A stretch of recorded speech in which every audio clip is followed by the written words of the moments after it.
How's it guys, and welcome back to another HanSelah video. I'm Han and I'll talk about all things to do with graphic design and running my own freelance graphic design business. I must admit, it's been a minute since I posted. I actually went home to South Africa for 2 weeks. We had a friend's wedding to attend. It was absolutely amazing. It was so nice to be in the sunshine, but we're back now in France, and as you can hear, I am sick. Well, I'm actually recovering from being sick. I was actually in bed all week after flying home and I was on antibiotics. But anyway, I'm feeling much better now. I'm back to work. I'm back to answering all of my emails and everything as well. So we're full steam ahead. In today's video, I'm going to be telling you 10 very important tips if you're a graphic designer.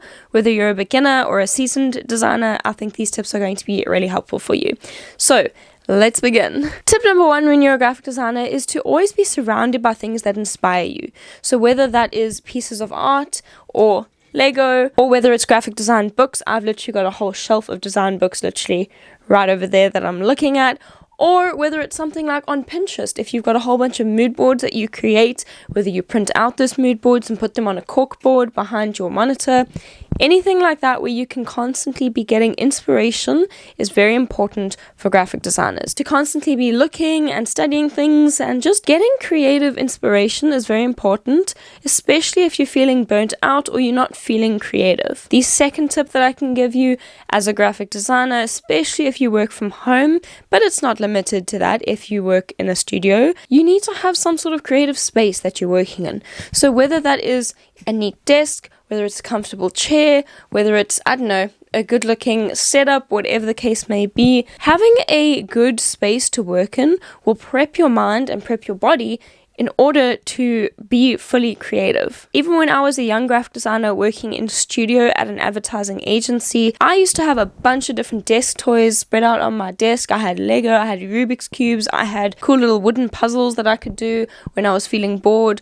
And just having those little things as well was super important with just keeping my brain active and giving me a break from the work that I was doing at certain times. So having a workspace that matches you and your personality and your brain wavelengths is very important as a graphic designer. The third tip that I can definitely suggest is having a good light source wherever you are working. So I know a lot of people work with an overhead light and that can be alright depending on it, but I really strongly suggest working with some sort of light either next to your monitor or behind it, and even better, a screen bar. I personally have a little screen bar set up over here. You can see it and it works amazingly. I strongly recommend using a screen bar if you are a graphic designer. It just helps reduce the glare tremendously. And in doing so, it makes my eyes so much more comfortable and just much easier for me to focus, concentrate, and work. The next tip that I'll recommend is experimenting with new software and programs. It's very important as a graphic designer to constantly learn and grow.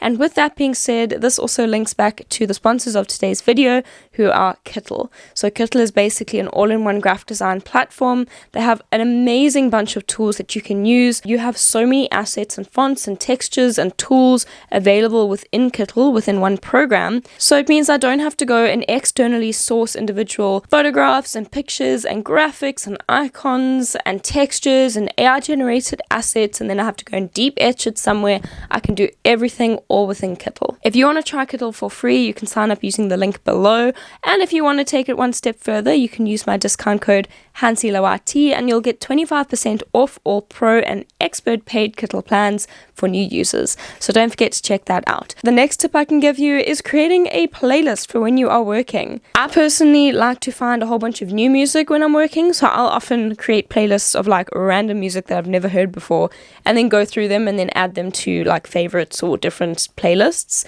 But having some sort of work playlist or something that motivates you or something that just gets you pumped to work and gets you excited is a really simple and easy trick to add to your tips and tricks of being a graphic designer. The next tip is about getting clients, and that would be to network with local people or local companies in your area. For example, if there's a coffee shop that you love to go to, or a restaurant, or a sports club, or even a hairdresser or a nail salon, anywhere in your local area, chat to the staff, get friendly with the owners. You never know who might need your services as a graphic designer. And on this whole thing of putting yourself out there and networking, another great tip is to have a portfolio. Now, I personally recommend having a paid platform. I would not recommend having your portfolio on Instagram, for example, because you don't own Instagram and one day it could shut down and then you lose your whole portfolio and people can't see you and they can't contact you. So I recommend always buying your own paid domain, having your own space on the web, and putting your portfolio of good work and then obviously also your contact details so people can see you and contact you. The next tip that I can give you is being able to set time for yourself, especially if you are in a freelance position.